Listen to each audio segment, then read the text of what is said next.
I thought I would save this story for later, but I guess I'm too impatient. Science fair happens in our school annually, and most of the time I participate, though I didn't want to most of the time. And this story happened last year and still bothers me a whole lot, so strap up your seatbelts cause we're going on a bumpy ride. So, last year's science fair was a bit different because I moved into another campus where they did things a little differently. Where I was before, you just spouted out the things you learned in one of the chapters with a little hey and a ho, and people came and see and you get nothing. The new campus had the science fair, yes. People came and saw your work, yes, but you had to make something that would help humanity if you wanted a prize. And boy, oh boy, did my friends and I get hyped over it. We made plans on what we could do, how to make our project one of a kind, and Innovation U, Phillips. We even sniped out other groups' projects, I swear it's not illegal, and discussed how much of a chance we had over them, and, of course, being the confident little Mick Proud Pants I was, I loopholed into everyone's project's disadvantages, even though it was mostly stupid.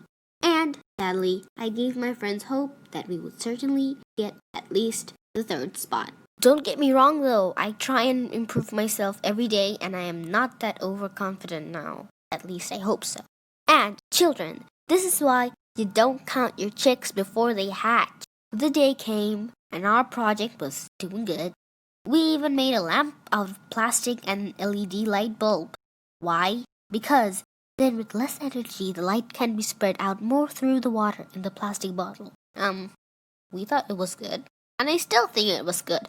Anyway, we presented our work to several people, shared ideas with peers, saw others' project ourselves, and then the judges came.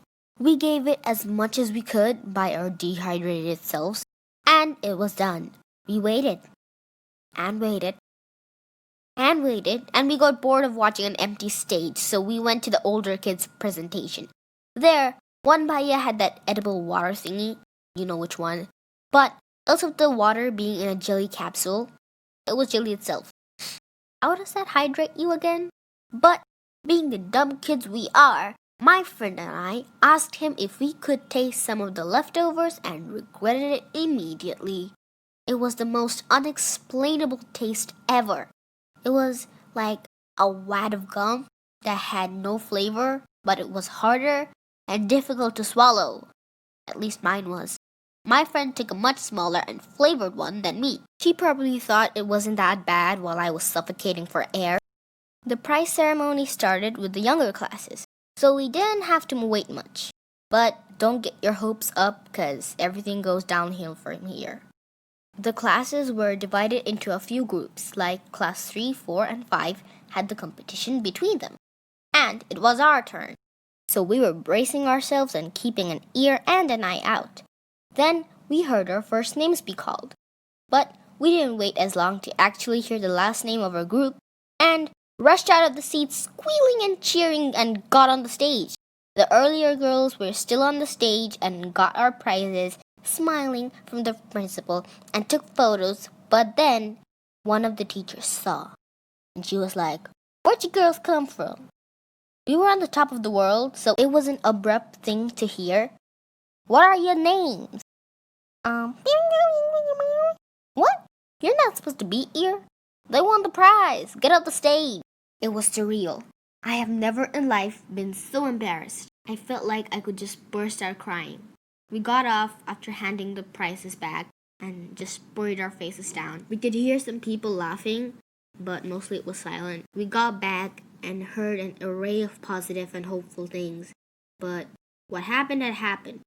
Turns out, what we heard as our first names was one of the girls' full names. Yeah, they won't obviously say our first names only. My name as her first name, a name similar to the second member, and we were too hurried off to hear her last name. It was horrible. Thank goodness my parents were not there because they had work to do, or else I would have definitely let the tears escape. But I have a bone to pick with that teacher. She could have kindly escorted us back without embarrassing us. She probably thought we were a bunch of problem children intentionally coming up to the stage, but 1/6 of my embarrassment was because she didn't. Kids, I think there's a misunderstanding. It's okay. Just come up the stage. Mistakes happen, especially in thrilling moments like this. But she was like, "You idiot kids need to get out right now. You don't belong here. Shoot!"